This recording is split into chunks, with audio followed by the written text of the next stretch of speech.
నమస్తే, welcome to our channel. Parakamani కేసులో ఎవరైతే ఫిర్యాదుదారుడు ఉన్నారో సతీష్ కుమార్ ఆయన మృతి చెందడం ప్రస్తుతం కూటమి ప్రభుత్వంకు వైసీపీకి మాటల యుద్ధంగా మారింది. మరి వైసీపీ ఏమో ఇది పోలీసుల విచారణలో ఉండగానే హత్య అని ఎలా తేలుస్తారని చెప్పి వైసీపీ ప్రశ్నిస్తుండగా కూటమి ప్రభుత్వం ఏమో హత్య అంటుంది. అసలు ఏం జరుగుతుంది తెలుసుకునే ప్రయత్నం చేద్దాం. దీన్ని విశ్లేషించడానికి మనతో పాటుగా ఉన్నారు పొలిటికల్ అనలిస్ట్ రామ్ బ్రహ్మం గారు. నమస్తే సార్. నమస్తే అమ్మ. పరకామణి కేసు కీలక దశలో ఉన్నటువంటి నేపథ్యంలో సతీష్ కుమార్ హత్యగా ఆవించబడ్డారని కొందరు చెప్తున్నారు. మరి కొందరేమో ఇది హత్యే, పోలీసు విచారణలో ఉండగానే హత్య అని ఏ విధంగా చెప్తారా అంటున్నారు. మరి ఫోరెన్సిక్ రిపోర్ట్స్ అన్నీ కూడా తలకు బలంగా గాయం అవ్వడం ఇదంతా కూడా హత్యలా ఉందంటున్నారు. ఏంటి ఈ హత్యని ఏ విధంగా చూడాలంటారు?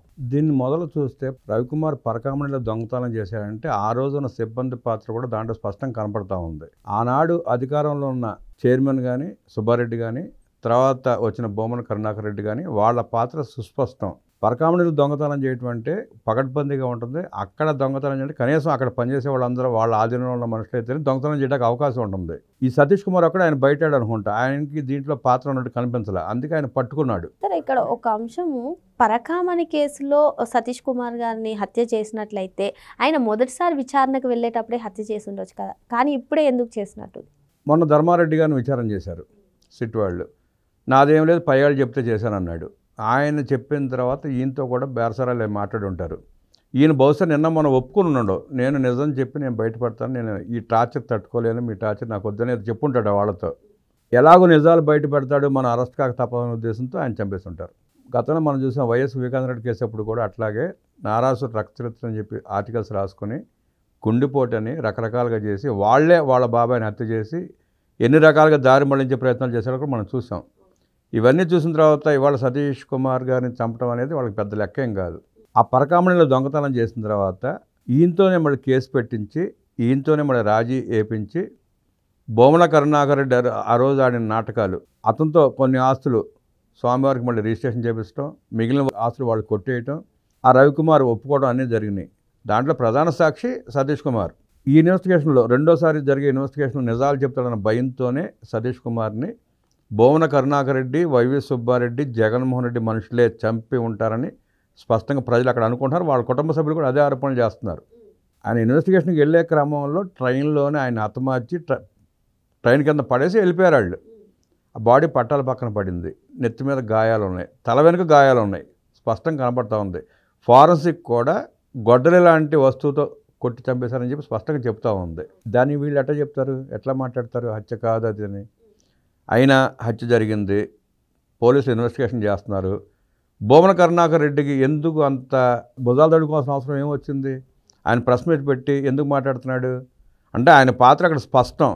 ఆయన పాత్ర ఉంది కాబట్టి తన నేర చరిత్ర ఎక్కడ బయటపడుతుందనే ఉద్దేశంతో ప్రజలు మభ్యపెట్టడానికి ఈ స్టేట్మెంట్లు ఇస్తున్నారు వాళ్ళు. సార్, ఒక అంశం అంటే ఒక కేసు విచారణలో ఉన్నప్పుడు మాజీ చైర్మన్గా పనిచేసినటువంటి వ్యక్తి ప్రెస్ మీట్ పెట్టడం ఎంతవరకు కరెక్ట్ అంటారు? పెట్టాల్సిన అవసరం లేదు. అదే గుమ్మడికాయల దొంగ ఎవటరా అంటే కరుణాకర్ రెడ్డి భుజాలు తడుముకుంటున్నాడు. నీ పాత్ర లేనప్పుడు, నీకు సంబంధం లేనప్పుడు నువ్వెందుకు ఆడావాడిగా ప్రెస్ మీట్ పెట్టి మాట్లాడాల్సి వచ్చింది? ఎందుకు మాట్లాడావు? ఆనాడు అట్లా విజయసాయిరెడ్డి ప్రెస్ మీట్ పెట్టి గుండెపోటు అన్నాడు, జగన్మోహన్ రెడ్డి ప్రెస్ మీట్ పెట్టి ఏదేదో చెప్పాడు. తర్వాత నారాసు రక్తచరిత్ర నింపి ఒక రాష్ట్రంలో ఆర్టికల్స్ రాపించుకున్నారు. ఇవి కూడా వాళ్ళు చేసే దుర్మార్గాలను ఎట్లాగా ఉంటాయి, వాటిని కప్పిపుచ్చుకోవడానికి ప్రాణాలు తెస్తారు, దేనికి వెనకాడరాళ్ళు. ఇప్పుడు సతీష్ కుమార్కి ఈ పరకామణియే కాదు, టీటీడీలో జరిగినటువంటి ఆక్రమాల గురించి, అవినీతి గురించి ఆయనకి చాలా వరకు తెలిసుండొచ్చు. అందుకే ఇప్పుడు సడన్గా విచారణకు పిలిచినప్పుడు ఆయన హత్య గావించబడ్డారని కొందరు చెప్తున్నారు. మరి దీనిపైన సిఐ స్థాయి వ్యక్తి అక్కడ ఏబిఎస్ఓగా పనిచేస్తున్నాడు. ఆయనకి తెలియకుండా ఎట్లా ఉంటుంది? జరిగిన అక్రమాలని ఆయనకు తెలిసే ఉంటాయి. వాటన్నిటికంటే ముందు పరకామణి కేసులో ఆయన ప్రత్యక్ష సాక్షి. కేసు పెట్టింది కూడా ఆయనే. ఆయనకు అన్ని విషయాలు తెలుసు. ఎవరు ఒత్తిడి చేస్తే కేసు విత్డ్రా చేసుకున్నారో సంగతి ఆయనకు తెలుసు. ఆ పేరు ఎక్కడ బయటపడతాడన్న భయంతో నిన్న చంపేశారు ఆయన్ని. ఆ ఒత్తిడి చేసిన వ్యక్తి కూడా బొమ్మన కరుణాకర్ రెడ్డి అని చెప్పి తిరుపతిలో అందరూ చెప్తానే ఉన్నారు. సతీష్ కుమార్ గారిని ఒత్తిడి చేసి రాజీ చేపించి ఆ కేసు విత్డ్రా చేసుకోవడానికి ప్రధాన కారకుడు బొమ్మన కరుణాకర్ రెడ్డి అని చెప్పి అందరూ చెప్తారు. అంటే ఈ హత్య వెనుక బొమ్మన కరుణాకర్ రెడ్డి హస్తం ఉండొచ్చు. బొమ్మన కరుణాకర్ రెడ్డి, వైవి సుబ్బారెడ్డి, జగన్మోహన్ రెడ్డి ముగ్గురి హస్తం లేకుండా ఆ హత్య అలా జరిగే అవకాశమే లేదు. సార్ ఈ ఆత్మహత్యో హత్యో వీటన్నిటినీ కూడా పక్కన పెట్టి అసలు ఒక మనిషి అరెస్ట్ అయినప్పుడు కానివ్వండి, ఒక మనిషి చనిపోయినప్పుడు కానివ్వండి, వారి కులాలను బయటకు తీయడం ఎంతవరకు కరెక్ట్? ఈ హత్య గురించి లేదంటే సూసైడ్ గురించి ప్రస్తావిస్తూ వైసీపీ సోషల్ మీడియాలో తన అధికారిక హ్యాండిల్లో బీసీఏ అని చెప్పి ఆయన కులాన్ని తీశారు. ఇది ఎంతవరకు కరెక్ట్ అంటారు? జగన్మోహన్ రెడ్డి ఆయన పరివారం డిఎన్ఏలోనే ప్రజలు తప్పుదావ పట్టించే రక్తం ఉంది.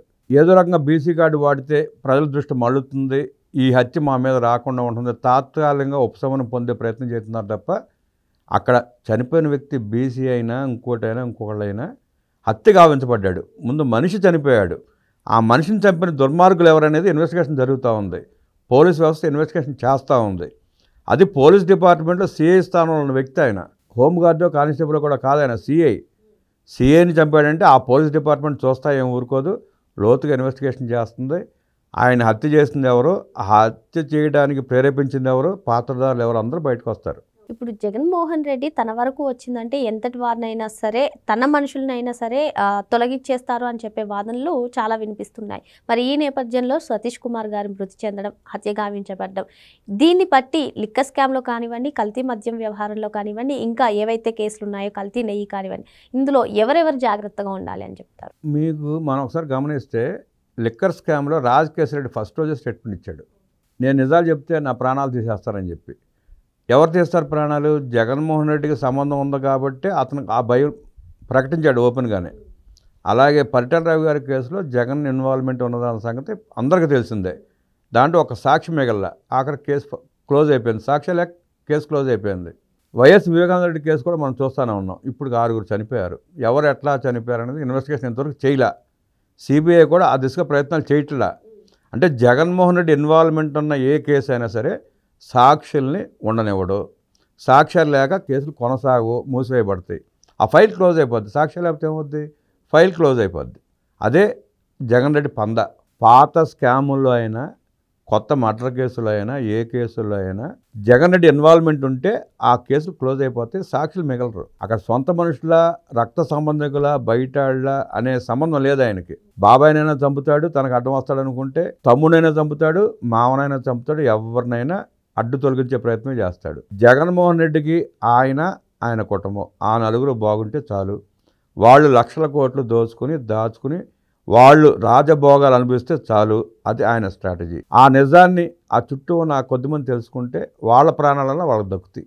మరి జగన్మోహన్ రెడ్డికి తన మన అనే భేదం ఉండదని, తన వరకు వచ్చేస్తే ఎవరినైనా లేపేయడానికి సిద్ధపడతారని, మరి ఈ పరకామణి కేసు కీలకంగా ఉన్నటువంటి దశలోనే ఇప్పుడు సతీష్ కుమార్ గారు హత్య గావించబడడం నిజంగా ఆశ్చర్యానికి గురి చేస్తుందని సార్ చెప్తున్నారు. మరో అంశంతో మళ్ళీ కలుద్దాం. Thank you sir. నమస్తే.